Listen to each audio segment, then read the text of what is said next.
بسم الله الرحمن الرحيم. الفيديو ده هنعمل فيه حاجات هتعجبك قوي.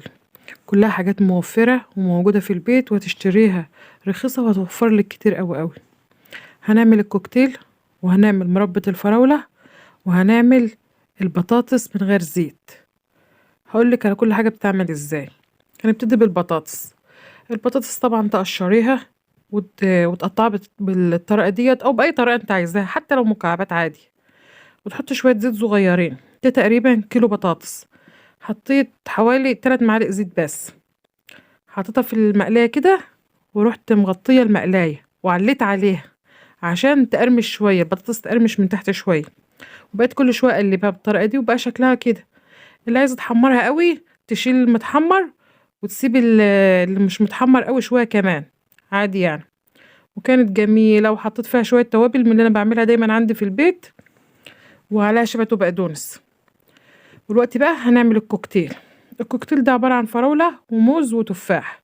الفراولة طبعا غسلتها وقطعتها، وبعدين التفاح، وبعدين الموز اخر حاجة عشان ما يسودش، والفراولة اول حاجة عشان بتصبر عادي. وبعدين قطعتهم بالشكل ده. وكان عندي منجاية في الفريزر، منجاية واحدة بس، تطلعي واحدة بس. طلعت واحدة من الفريزر وعملتها في الخلاط، وحطيت كل المكونات، وحطيت برضو في عصير المانجا كريم شانتيه بسيط كده، شوية صغيرين، معلقة كريم شانتيه ومعلقة كريم باستري. وعملت برضو خليط من الكريم شانتيه والباستري مع بعض وحطيته برضو على الوش. ولو انت عايزة تحطي في النص تحطي كريم شانتيه وباستري، وتحط معلقة سكر بسيطة في الكريم شانتيه والباستري. شوفي بقى دي لو جت تشتريها من بره هتشتريها بكام.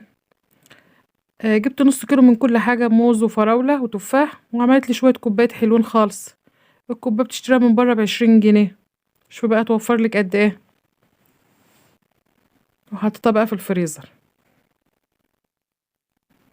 مطابق، بولات، اللي عندك حط فيه عادي. كان طعمها جميل تحفة. ودلوقتي بقى هنعمل الفراولة. كيلو الفراولة بتحط عليه نص كيلو سكر وعصرة ليمونة وربع معلقة ملح صغيرة، وتسيبوهم على النار تقريبا نص ساعة، وتخلي بالك لا بيفور، تبقى موطية عليه. ولما يبرد تاني في برطمان. ولو انتي عايزة تهرسيه زي تخليه بيور، تحطيه في الخلاط او بالهاند بلندر. عمل لي اكتر من كيلو. انا حاطه لكم برطمان جنبه عشان البرطمان اللي جنبه ده كيلو، هو عمل لي اكتر من كيلو، تقريبا كيلو وربع.